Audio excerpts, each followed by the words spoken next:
Assalamu alaikum students of grade 5. How are you all? I hope you all are doing well and great. Today we are going to mark the important MCQs from this chapter, which is the unit 3 flowers and seeds. So take out your pencils. अच्छा, सबसे पहले यहाँ पे है in angiosperms reproduction take place in the flowering plant. So underline this line कि हमेशा जो flowering plants होते हैं they are also known as angiosperms. So हमेशा जो रिप्रोडक्शन होती है they take place in angiosperm. ठीक है, अंडरलाइन करें. The stamen is the male part of the flower. Underline this. The anther is the part of stamen where pollen is produce. Also underline this. The filament is the delicate stock. The petals are usually large and colorful to attract insects. इसमें ये petal आ सकता है कि the dash are usually large. The sepal protects the bud before it opens into the flower. ठीक है. The pistil is the female part. So pistil भी आ सकता है इसमें, female भी आ सकता है. And at the top of the pistil is the dash. तो stigma आ सकता है इसमें. यहाँ पे underline करें a tube called the style which leads down to the ovary. तो इसमें style भी आ सकता है, ovary बस आ सकता है.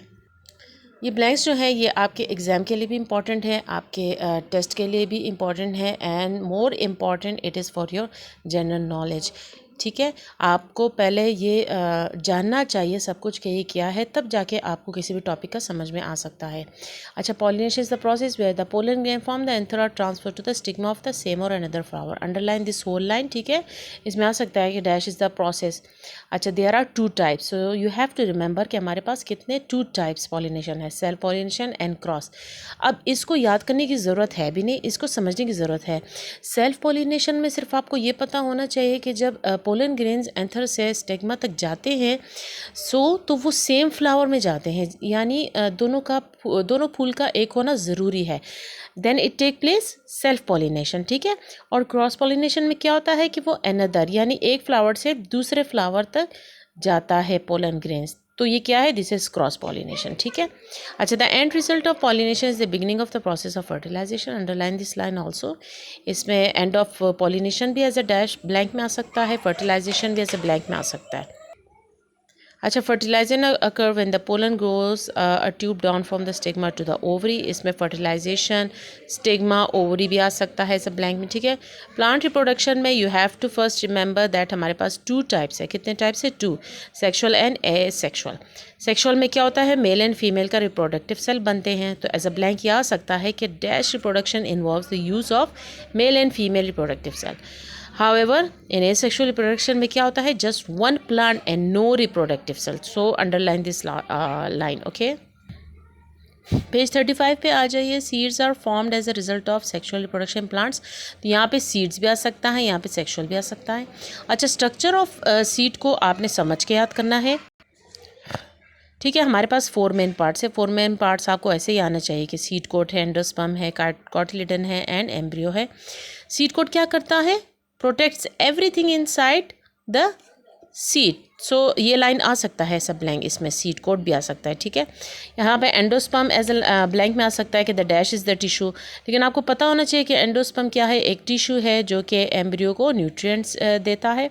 कॉटिलिडन क्या है, वो सीड लीफ है. जब वो जर्मिनेट करता है, वो जो लीफ उसके अंदर उगता है, that is cotyledon. Embryo is where life starts within the seed. ठीक है. अच्छा, साइंटिफिक फैक्ट जो होते हैं, this is the most important. ठीक है, इसमें ये जो भी है, the biggest plant seed is believe it seed of coco de mer palm. ये भी ब्लैंक में आ सकता है. इनका वेट कितना है, ये ब्लैंक में आ सकता है, 18. और ये कहाँ पे, किस आइलैंड में होते हैं. ठीक है.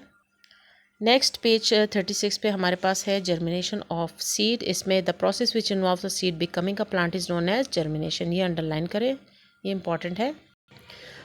पेज 37 में आप इधर आ जाइए. When the food inside the seed breaks down it release energy. यानी आपको पता होना चाहिए कि जो सीड के अंदर जब फूड खोलने लगता है तो वो एक एनर्जी को रिलीज़ करता है. ठीक है. एंड इधर आ जाइए. The roots grow downwards. You have to remember कि रूट्स हमेशा डाउनवर्ड की तरफ उगते हैं, ना कि ऊपर की तरफ. ठीक है. Again we have here a scientific fact which is important. फिर हमारे पास स्कैटरिंग सीड्स है. Seeds are form in the flower of a plant. ये इंपॉर्टेंट है. इसमें आ सकता है कि dash are form in the flower of a plant. Page 39 पे आ जाइए। तो यहाँ पे some seeds are not only light but also shape like wings. ठीक है, तो यहाँ पे आ सकता है कि some seeds are not only light but also dash like wings. इसमें शेप भी आ सकता है, इसमें विंग्स भी आ सकते हैं ब्लैंक में। Some plant produce heavy seeds that fall to the ground because of dash gravity. ठीक है, some seeds live in sea pods, तो इसमें सी पॉट्स पे आ सकता है।